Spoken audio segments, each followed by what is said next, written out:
Білім алып кітаптан, ой түйдік бұл бұлақтан, оқу арқылы үйрендік не жақсы екенін, не жаман.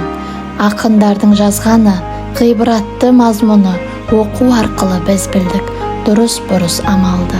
Жақсылыққа ұмтылып, жамандықтан жиреніп, оқу арқылы түсіндік ара жігін айырып.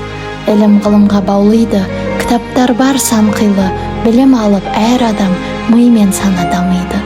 Нағыз қазына кітапта, өмір сыры бар мұнда, білімді адам озады, бәрін жеңіп қашанда.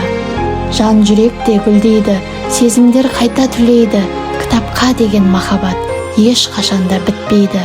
Кітапты жақсы көремін, білім алып жүремін, оқуды қуанышқа теңедім.